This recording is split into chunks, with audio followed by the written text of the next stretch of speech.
La ilaha illallah, atau di sini mengatakan apa? Innama ilahukum ilahu wahid. Semua Tuhan orang Nasrani ke, Tuhan Yahudi ke, Tuhan siapa pun, hakikat sebenarnya Tuhan dia adalah Allah Subhanahu Wa Taala.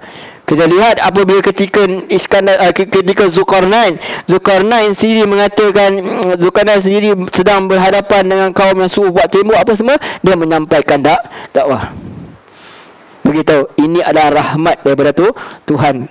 Dilihat daripada Tuhan aku, daripada Tuhan, bukan datang daripada kehebatan dia. Semuanya berkait rapat dengan Allah Subhanahu Wa Taala. Sebab tu kita diajar dalam surah Kahf juga, nak buat satu benda kata insya-Allah, dengan izin Allah Subhanahu Wa Taala.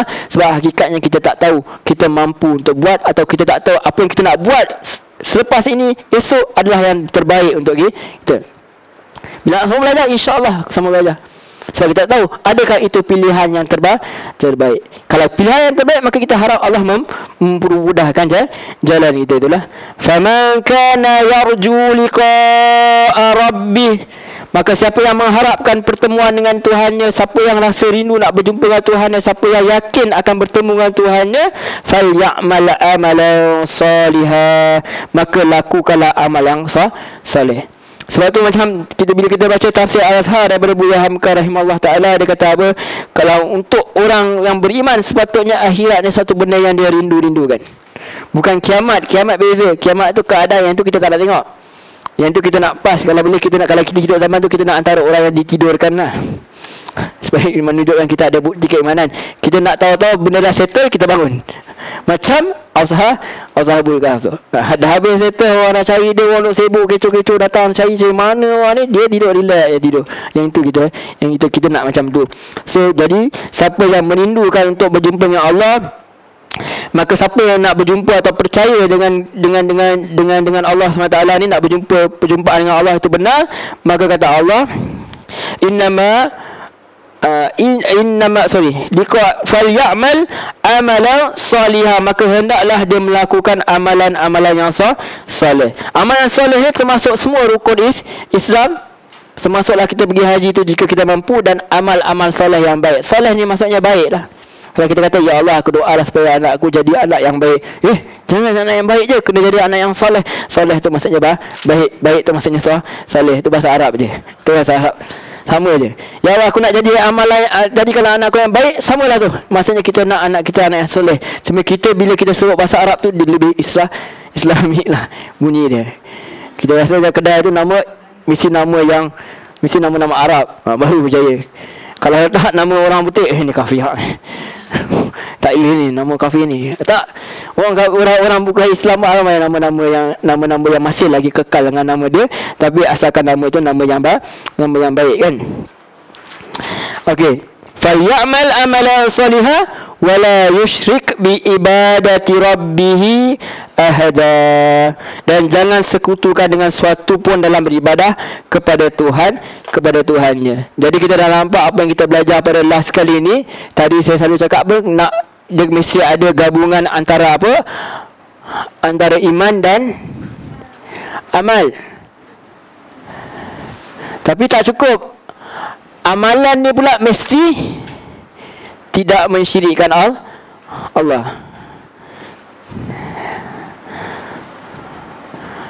Ramai orang beramal, tapi at the same time dia masih lagi percaya kepada khurafat, masih lagi buat benda yang syirik, masih lagi melakukan amalan-amalan yang syirik, masih lagi melakukan amalan-amalan khurafat.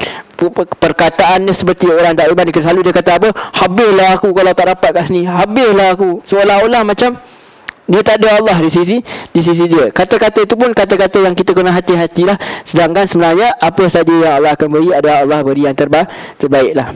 Sebab tu kadang-kadang orang selalu kata apa dalam hadis, kata jangan kita selalu mengatakan apa kalau. Contoh, kalau lah aku dapat benda ni, kalau lah kita benda ni, kita belum tahu kalau kita itu adalah terbaik. Kita katalah apa? Qadarullah. Semua itu ketentuan Allah. Apa saja yang kita dapat itu adalah ketentuan Allah. Bukanlah maksud kita tak boleh nak nak postmortem balik, kita nak tengok balik, bukan maksud itu, tapi kita tak menyalahkan Allah. Kita tak mengharapkan satu benda yang kita belum dah dapat. Kita berikhtiar tapi kita tak menyalahkan lah. Kita tak rasa macam Allah ruginya tak dapat benda tu. Kadang-kadang apa yang kita tak dapat tu sebenarnya itulah yang baik untuk kita. Sebab dalam Islam mengajar, dalam Quran apa dia ajar apa, kadang-kadang kita lihat benda tu baik, benda tu belum tentu baik. Kadang-kadang kita tengok benda tu buruk, belum tentu benda itu buruk untuk kita. Wallah. Ada soalan sebelum kita buat kesimpulan? Dapat oleh awal sikit. Okey, soalan sebanyak-banyaknya. Ini hari terakhir lah.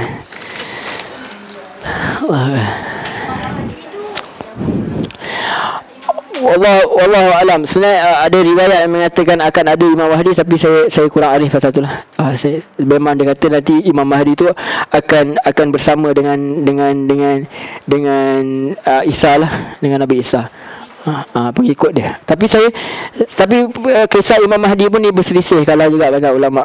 Tapi saya kurang arif, saya tak nak jawab. Saya lupa nak buat research pasal Imam Mahdi. Memang ada ulama yang terima pun dalam hadis yang sahih pun bahawa Imam Mahdi tak ada. Lupa sungguh pasal Imam Mahdi tu. Ya Allah, itulah kelemahan manusia.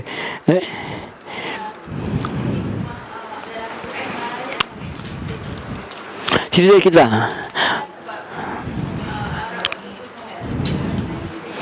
Wallahu a'lam. Cumanya bagi saya bagi saya lah, saya tak pasti kerana apakah jawapan yang sebenarnya. Tapi apabila cerita tu selalunya kadang-kadang dia satu untuk menunjukkan bahawa Quran ni dia banyak teknik yang dia pakai.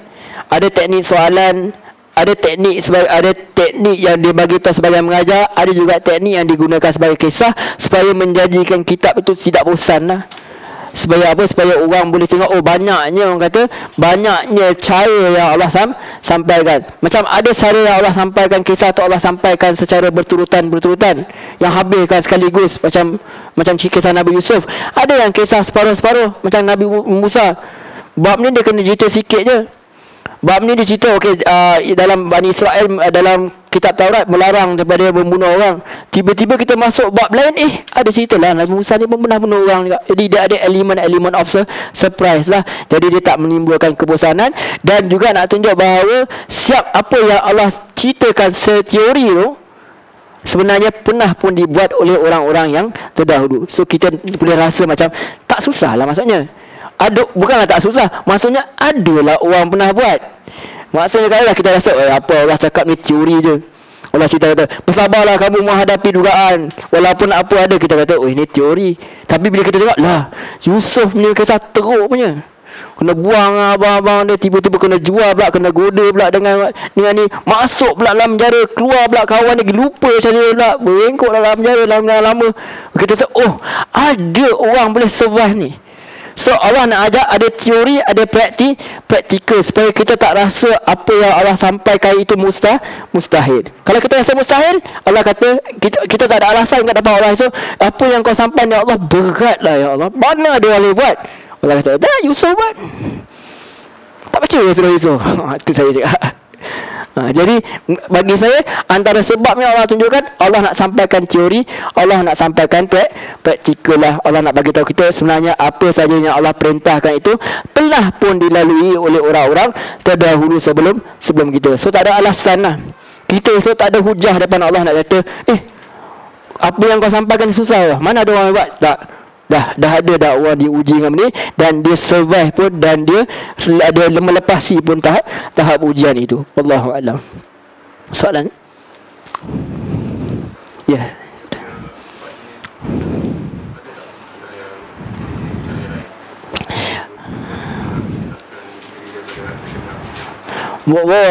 Banyaklah finah-finah lain lagi yang wujud dalam ni. Contohnya antara yang Nabi kata antara awal Bani Israel ini dia difinah adalah finah wanita. Itu antara fitnah. Bukan nak kata perempuan ni jahat, bukan. Nak kata perempuan ni memang menarik perhatian lah. Sebab Nabi kata tak silap, dia ada satu perhiasan dunia kan. Perhiasan dunia. Perempuan ni satu benda yang indah. Dia memang satu daya tarikan kepada orang lelaki. Bukan semua orang lelaki ni jadi daya tarikan orang perempuan. Sebab tu kita minta maaf sangat. Kadang-kadang kita tengok, ya Allah suami dia beast. So jadi beauty ada beast kan. Tapi isteri dia Allah. Kenapa? Orang dia tak kisah sangat tu. Yang penting dia punya kehidupan tu terjamin. Dia cari orang yang terjamin dia punya. Berapa ramai sangat orang lelaki yang akan kahwin dengan orang tu lebih tua daripada dia. Bolehlah kita cerita. Tak nak sebut nama lah, semua orang tahulah siapa kan. Okey. So ramailah orang, tak ramailah, tapi ramai je orang kahwin dengan orang lebih tua daripada orang perempuan kahwin lebih tua. Tak ada, bukan satu benda yang mengejutkan. Mungkin dalam kalau kita tengok dalam orang putih lagi lah, dia dah tua dah, apa Sean Connery apa semua, dia boleh ada isteri yang muda-muda, tak masalah. Bukan yang benda yang pelik. Sebab yang penting orang buat itu bukan tertarik. Tapi untuk lelaki itulah antara. So antara fitnah dia itulah fitnah daripada fitnah wanita. Dan antara awal Nabi kata orang yang paling awal diuji dengan fitnah adalah ujian wanita. Bila ulama buat tafsiran, siapa? Yusuf alaihissalam. Mungkinlah ada lagi ujian-ujian lain. Wallahu a'lam. Banyaklah lagi ujian-ujian yang saya sendiri tak mampu nak ceritakan sekarang lah sebutnya. Kadang-kadang semua dah campur-campuran. Wallahu a'lam. Lagi kan? Teknik membuang masa.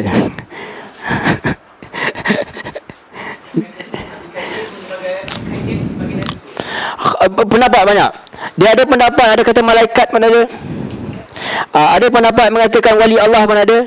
Ada pendapat pandangan yang mengatakan bahawa dia nabi pun ada.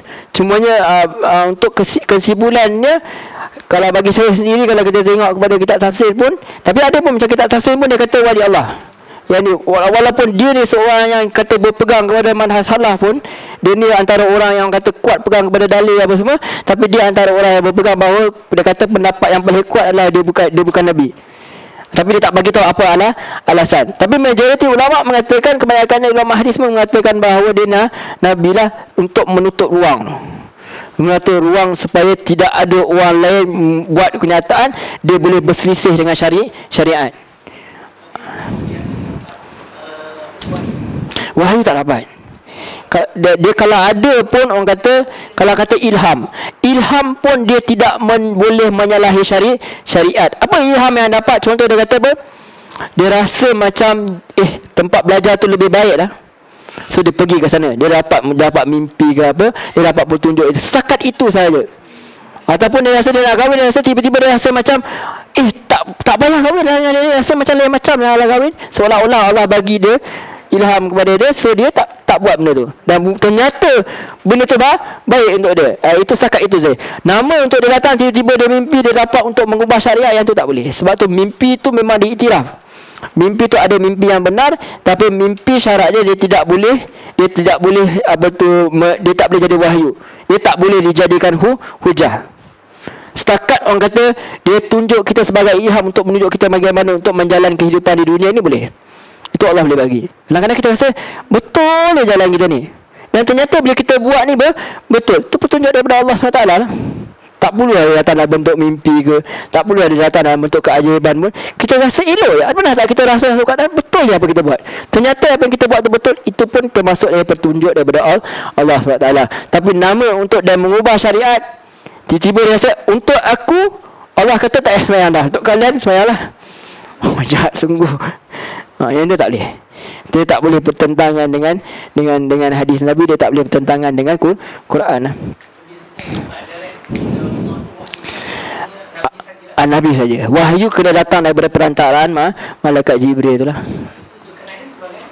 Zulkarnain itu, sebab Zulkarnain itu kita tak tahu dia Nabi tidak, tapi dia dapat daripada Allah, mungkin datang daripada bentuk ilham. Cuma Allah sampaikan kepada kita ni untuk kita tahu bahawa mungkin dia sendiri dia tak dengar apa yang perkataan yang kita cakap ni.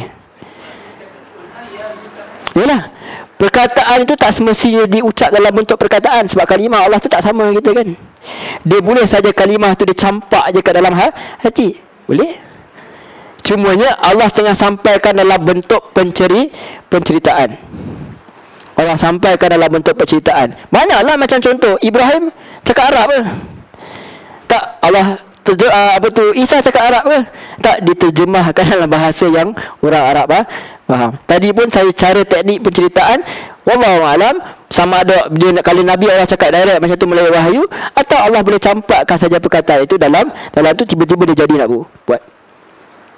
Maksudnya ini adalah teknik penceritaan Allah nak cerita kepada kita. Macam itulah. Jibril boleh jadi sebab Allah tak cerita Zulkarnain tu siapa. Yang penting Allah nak cerita apa? Allah yang nak cerita bahawa dia memang dia buat tu atas petunjuk Allah Subhanahu Wa Taala. Yang itu paling penting. Pengajaran nak cerita bukan yang tu, bukan nak cerita apa yang dia buat, keadilan yang dia buat, apa yang dia buat tu, dia bina tembok tu, dia ajar orang-orang supaya buat skill tu, dia adil kepada rakyat dia. Itu yang kita boleh contohi. Bab nak dapat wahyu ke, bab nak dapat ilham ke, itu kita tak nak contoh. Yang itu semua tu di luar daripada kekuasaan kita. Tapi kita sebagai orang yang berpegang kepada syariat Nabi Muhammad, tak bolehlah kita dapat apa ilham pun, dia tak boleh, syarat dia tak boleh bertentangan dengan Nabi. Tak boleh bertentang. Kalau tidak, dia jadi useless lah. Nabi tu tak ada gunalah Nabi tu datang. Kalau kita semua boleh buat, so tak gunalah. Satu tindakan yang sia-sia, sedangkan Allah takkan buat satu tindakan yang sia-sia. Kenapa ada Nabi kalau semua orang boleh dapat wahyu direct?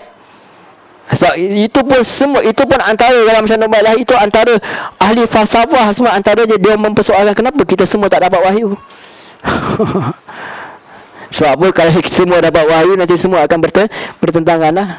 Bertentangan, tak boleh. Dia mesti ada satu orang yang untuk boleh unitekan manusia. Kita ada pemimpin yang akan boleh kena unitekan kita. Wallahu a'lam. Soalan ni. Soalan. Okey, tak apa. Kalau ada soalan sikit kita boleh tanya lagi. Kita nak buat kesimpulan saja. Kita tengok kat belakang tu, saya ada buat kesimpulan yang kecil-kecil tu lah. Alright, antara isi penting surah Al-Kahf ialah apa pun rujukan kita mestilah Al-Quran lah. Al-Quran itu merupakan rujukan yang utama untuk manusia, untuk kita capai kebahagiaan di dunia dan di akhirat. Surah Al-Kahf sendiri pun sepatutnya telah mengubahkan cara paradigma kita berfikir, iaitu apa yang nak difikirkan benda yang lebih utama daripada benda-benda yang tidak utama. Benda yang utama yang kita ada adalah untuk kita amalkan benda yang telah ada. Bukan kita sibuk cari benda-benda yang gaib, bukan kita sibuk cari ilham atau apa atau wahyu untuk kita cuba berselisih dengan Nabi. Kenapa? Apa reasonnya untuk kita buat tu? Apa sebabnya untuk kita bersaing dengan Nabi Muhammad sallallahu alaihi wasallam, sehingga kan kita nak mendakwa bahawa kita ada syariat kita sendiri. Kita tak ada reason untuk membuat sedemikian. Sebab apa? Al-Quran itu datang dengan sudah cukup sempurna. Sebab kalau kita berterusan untuk berfikir dengan keajaiban, maka itulah nanti fitnah akhir zaman. Dajjal itu datang dengan penuh keajaiban. Sampai ulama bincang, kalau berfikir dahsyatnya, kenapalah Allah turunkan, rosak habis masyarakat dalam situ. Sebab Allah letak awal-awal Al-Quran, laisa kamitslihi syai'. Allah tu tak sama satu pun dengan sesuatu pun. Jadi kita tahu, datanglah benda apa tu, sikap kita sebagai orang yang belajar Al-Quran, sebagai penuntut Al-Quran, kita tak mudah untuk terpedaya dengan apa saja. Kita punya karakter sendiri. Kita ada pegangan kita sendiri. Kita ni bukan seperti lalang. Orang kata ni dia kanan-kanan, orang kata pergi kiri, orang cep kiri, pergi dia kanan kiri. Tak, kita ada karakter kita sendiri. Karakter kita adalah dibentuk berdasarkan Al-Quran. Orang yang baca Al-Quran sepatutnya optimislah hidup dia. Orang Al-Quran sebab dia dah memandai dengan Al-Quran, sebab Al-Quran itu dah mengandungi segala-gala asas untuk kita dapat kebahagiaan di dunia dan di akhirat. So surah Al-Kahf tu sendiri mengajar kita untuk membentuk minda kita, untuk jangan kita kagum dengan makhluk Allah, jangan kita kagum dengan benda yang pelik-pelik, kita cuma kagum kepada Allah Subhanahu Wa Taala. Itulah cerita yang paling yang Allah nak sampaikan kepada kita.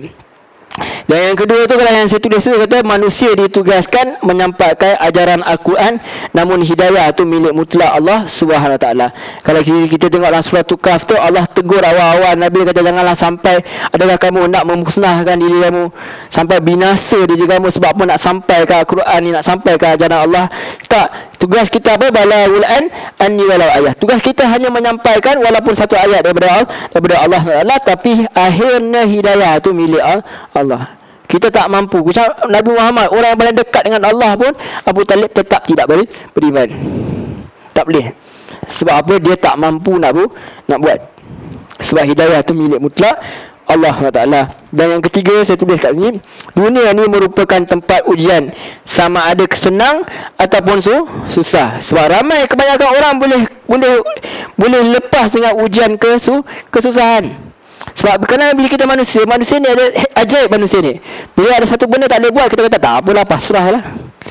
Taklah apa nak jadi. Kita ada boleh tune macam tu. Tak apalah, susah pun susah lah, apa-apa, cukup makan pun tak apa. Kita ada kadang-kadang sampai kepada orang yang boleh sampai ke situ. Tapi biasanya orang gagal dalam ujian kesenangan, ujian material, ujian kemewahan, ujian anak-anak, ujian kepopularitan. Kita popular, kita jadi masyhur, kita dapat pangkat, kita dapat darjat. Kadang-kadang kita dapat satu projek yang kata kita yang menyebabkan mengelabui mata kita. Semua itu akan menjadi ujian kepada kita. Sebab hakikatnya Allah jadikan kita di dunia ni daripada awal lagi untuk ujian. Quran, kisah daripada Al-Quran kita baca pun boleh jadi ujian juga kepada manusia. Yang kedua, yang keempat tu saya tulis tu, Dajjal datang membawa ujian kemewahan, potong kemewahan tu ganti dengan material. Sebab dia bukan mewah saja, dia bawa bentuk material, maksudnya dia bawa everything dalam bentuk fizikal. Kita Islam banyak ajar semuanya based on iman, percaya, belief. Quran betul, neraka nampak tak? Tak. Syurga nampak tak? Tak. Nabi Muhammad nampak lah kita ni? Tak. Jumpa pun tak pernah. Kisah sejarah je bagi kita ni. Sahabat jumpalah juga, Nabi tahan lagi. Nampaklah mujizat. Kita dengar dalam hadis, kita baca dalam hadis, kita baca dalam Quran, kita baca dalam hadis saja. Mujizat. Bahasa lagi boleh dilakukan. Betul ke wujud tadi tak? So semua wujud dalam bentuk iman saja, kepercayaan sahaja. Jadi bentuk dalam kepercayaan. Jadi memang ujian, memang semua di dunia ni adalah apa? Dajjal datang, dia bawa ujian material. Dia bawa api, dia bawa air, saya kata dia bawa syurga, dia bawa neraka. Dia potong orang, terbelah, sambung balik. Setakat zaman dulu yang saya cerita bagi tadi, setakat sambung lidah dalam buku Mastika tu. Setakat tu Dajjal kata, alah kecil, ini tak takut power. Kan ada kisah kan orang sambungkan lidah balik, dia potong, dia sambungkan balik di lidah. Setakat itu, kalau itu pun kita cukup kagum, maka tahniahlah, kita antara calon-calon yang akan mengikuti Dajjal ni. Sebab apa? Dia datang belah orang, dia datang turunkan hujan, dia datang keluarkan tumbuhan. Dia nampak semuanya, dia nampakkan dalam bentuk yang nyata depan mata. Hilang apa, habis tanah tandus pun dia keluarkan hazanah, dia keluarkan balik. Itu segala kekayaan. Jadi dia membawa pada ujian material. Orang tak ikut dia tadi. Dia datang kat lembu yang kurus tu, lembu tu jadi gemuk, kantong susu penuh. Tak nak ikut dia, dia tinggalkan dia, habis kurus balik. Silap mati ke apa, habis musnah, apa harta tak ada tinggal apa. Itu karamah yang paling besar lah kalau kita tak baca Quran. Itu karamah. Tapi kalau untuk di sisi Islam, dia istidraj. Sebab dia dua, ada banyak benda ajaib. Dia ada mujizat. Untuk Nabi sahaja dia ada karamah, mujizat yang karamah tak boleh dipelajari. Dia bukan suka-suka petik jari jadi, tak. Kalau Allah kata jadi, baru dia jadi. Orang nak buat pun tak tahu apa yang akan jadi. Tak ada tiba-tiba saya berkehendak untuk jalan tak air, tak. Dia tak jadi. Dan dia ada juga tambahan, ada maunah. Saya lupa cerita maunah ni pertolongan daripada Allah SWT lah. Kadang-kadang dia boleh datang dalam bentuk ajaib, atau kadang-kadang boleh datang dalam bentuk biasa saja. Tapi dia jadi pertolongan Allah SWT. Dan dia ada sihir boleh dipelajari. Siapa nak belajar pun boleh, tapi hukumnya haram lah. Boleh belajar bukan maksudnya saya boleh kan. Dia kata, Ustaz tu kata boleh belajar saya. Tak, dia boleh dipelajari. Orang capable untuk belajar dia. Tapi hukum dia haram. Bahkan setengah ulama kata apa? Kufur. Sebab dia telah mensyirikkan Allah, telah menjadikan Allah sebagai tandingan. Allah saja berkuasa, tiba-tiba dia nak mencari adat dengan sihir itu sendiri. Dan ejen dia adalah ejen syaitan lah. Sebab tu tengah-tengah cerita ni ada cerita pasal syaitan. Dan yang seterusnya, kisah Ashabul Kahfi ni bukan merupakan satu-satunya tanda kekuasaan Allah SWT. Yang main topik, main reason Allah sampaikan Ashabul Kahfi, Allah nak sampaikan kepada orang Arab Quraisy, Allah nak sampaikan kepada orang Yahudi, Allah nak sampaikan kepada kita juga bahawa Allah boleh menghidupkan orang makhluk yang telah mati. Itu je. Alhamdulillah baru teringat. Dan ini juga nak menunjukkan bahawa kalaulah Musa alaihissalam boleh iktiraf Khadir alaihissalam, kenapa Bani Israel tak nak iktiraf Nabi Muhammad sallallahu alaihi wasallam? Baru teringat, alhamdulillah. Kalau tidak sebenarnya rasa nak buat seminar lagi kan tidak. Alhamdulillah baru teringat. Antaranya Allah paparkan Nabi Musa sebab tadi mereka tanya kan. Mereka tanya Allah, mereka nak tanya, mereka nak bangga lah, nak cerita lah pasal Khadir apa semua. Sekarang Allah nak bagi tahu, seolah-olah nak cerita kat mereka, Musa alaihissalam boleh, Musa tu Nabi, Rasul. Bani Israel sayang kat dia, Yahudi sayang kat dia. Dia boleh iktiraf Khadir. Kenapa kalian tak nak iktiraf Muhammad sallallahu alaihi wasallam? Antaranya. Sebab ini sebenarnya nak tunjuk Bani Israel ni dia berilmu, tapi dia tak nak tunduk kepada ilmu Nabi Muhammad. Sebab dia rasa sombong, dia menolak kebenaran dan dia merendah kepada dia. Tengok Nabi Muhammad ni sebagai apa? Sebagai imigran, orang yang bodoh, terpaksa tinggalkan kampung halaman semata nak sembah Allah. Orang yang tak pandai membaca. Dia rasa Nabi ni orang yang low class, yang ikut dia orang miskin semua. Maka dia tolak, dia bersikap sombong, dia berpaling dan dia merendah dan dia menolak kebenaran. Itu sikap iblis lah yang dinyatakan tengah-tengah tu. Sebelum nak sampai kepada kisah Nabi Musa tu, ada cerita pasal iblis. Sebab Bani Israel tu, Yahudi tu sendiri bersifat seperti iblis itu sendiri, itu menolak kebenaran. Itu antara so lagi diceritakan lagi, manusia pasti akan diuji dengan ujian yang berkaitan dengan agamanya. Jadi zaman sekarang pula antara kita zaman yang memang fitnah, yang penuh dengan fitnah agama lah. Kadang-kadang kita rasa kita cukup pandai, kadang-kadang kita merendahkan ulama-ulama lain, kadang-kadang kita menjadikan agama ni sebagai apa, cara untuk sekadar untuk mencari mata pencarian saja. Kadang-kadang kita mempergunakan, kita pun tak tahu orang jual macam-macam jenis doa apa semua. Kadang-kadang menyebabkan kadang-kadang orang berharap kepada orang lain untuk berdoa, seolah-olah dia tak boleh doa sendiri. Sebanyaknya produk-produk, gunalah nama apa daripada segi Islam mesti laris sebenarnya. Sampai kalau orang buka kedai pun nak guna nama Islam juga kan. Tapi nama tempat saya kerja dulu, dia tak pakai nama, saya pun tak tahu. Sampai ke orang tak tahu lah dia tempat mengaji ke. Dia tak pakai nama Akademi Algebra, tapi tempat mengaji. Itu bagus. Dia guna tempat lah, dia guna lain daripada orang lain. Promote sikit kawan-kawan kan. Alright. So manusia pasti akan diuji dengan ujian berkaitan agamanya. Dan seterusnya kita cerita anak muda mesti dipupuk agar mempunyai karakter seperti Ashabul Kahf yang tegas dalam mempertahankan apa yang mereka percaya. Jangan semua orang rambut putih kita pun nak rambut putih. Saya masa kecil dulu, saya kalau bila ada uban saya termenung, Allah ada uban lah. Tapi bila saya tengok ada anak muda yang tiba-tiba ada, dia putihkan rambut, dia kata lah ada juga orang nak uban punya. Sebab apa, K-pop ke apa semua tak tahulah, wallahualam kan.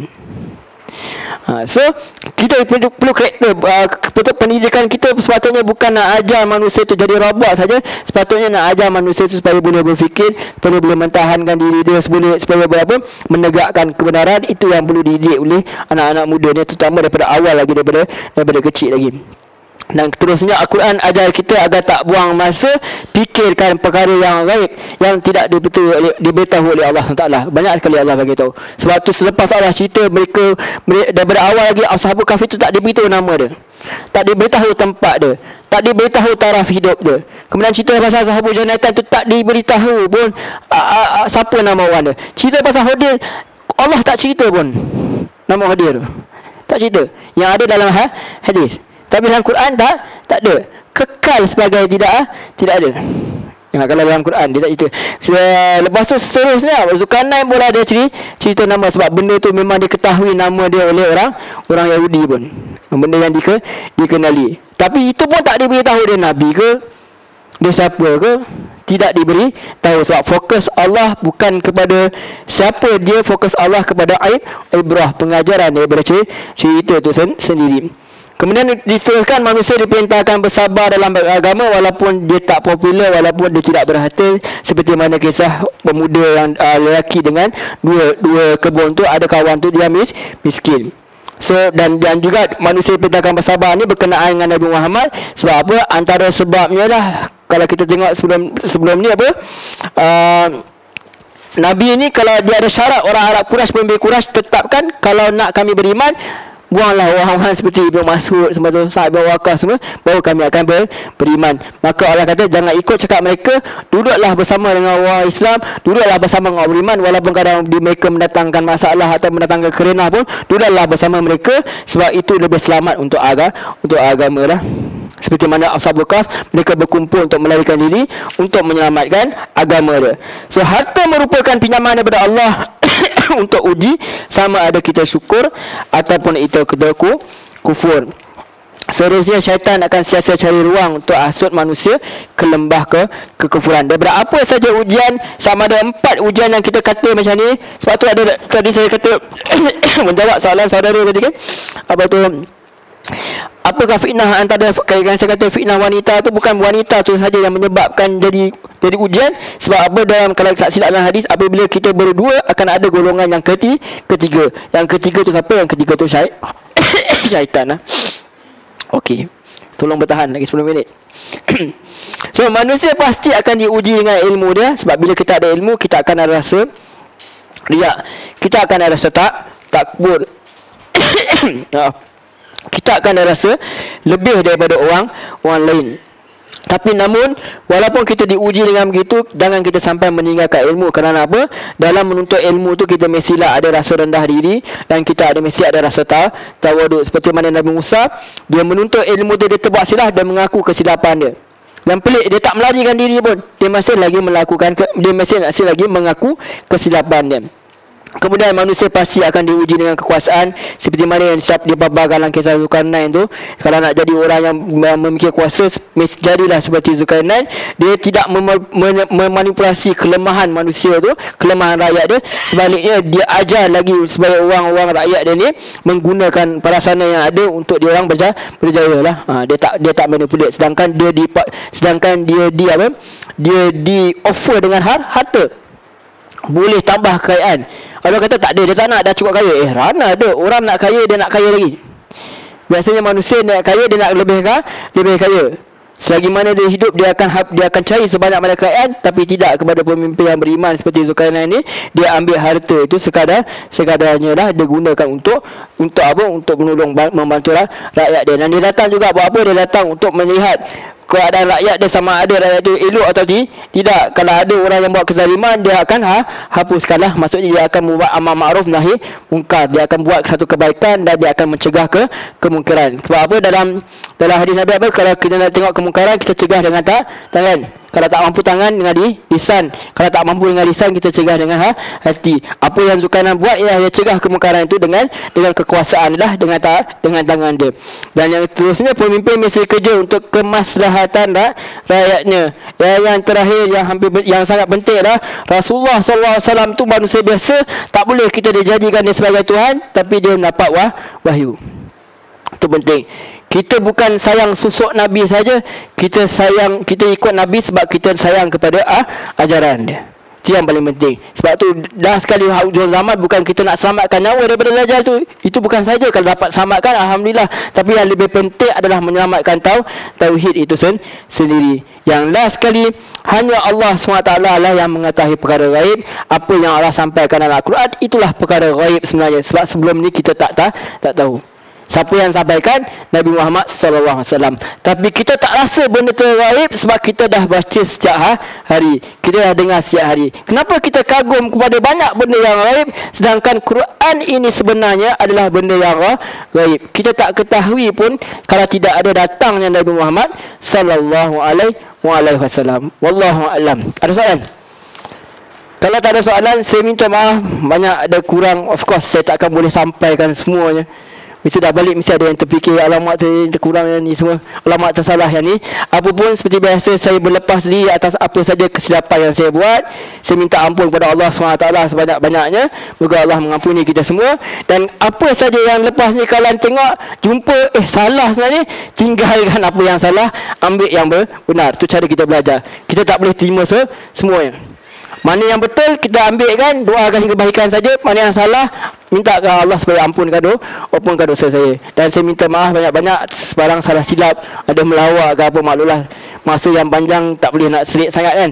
Misalnya melawak sikit-sikit, saya minta maaf banyak-banyak. Semoga Allah memberi rahmat kepada kita semua, dan semoga Allah selamatkan kita semua daripada fitnah-fitnah yang kita dah baca, dan juga fitnah-fitnah yang kita tidak ketahui apa yang akan mendatang lagi. Wallahu a'lam. Cuma ada pengumuman sikit. Saya tak ingat berapa bulan. Berapa bulan InsyaAllah dalam 15-16. So kalau tidak ada apa aral, kita akan adakan seminar yang seterusnya. Pada bulan depan tu dah ada puasa kan. 15-16 April. Kita kalau tak ada aral, kita akan adakan surah Yusuf pula lah, insyaAllah. Kalau tidak ada aral, kalau boleh tanyalah, ajarlah kawan-kawan ke apa semua, adik-beradik, anak-anak, sama anak beranak, kawan kerabat. Kalau kata suka, katakan ya. Right. Okey, ajarlah. InsyaAllah kita akan bincangkan lebih panjang lebar mengenai apakah hikmah-hikmah di sebalik apa peristiwa yang terdapat dalam surah Yusuf tu. Baik.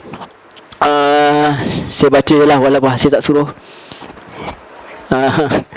Antara yang akan datang kan, bulan April ni ialah 1 April tu ada celebrate knowledge. Yang itu ada apa, kalau tak silap ada multiple list pun malam tu. Ada beberapa orang lah, saya tak tahu, saya pun belum baca ni.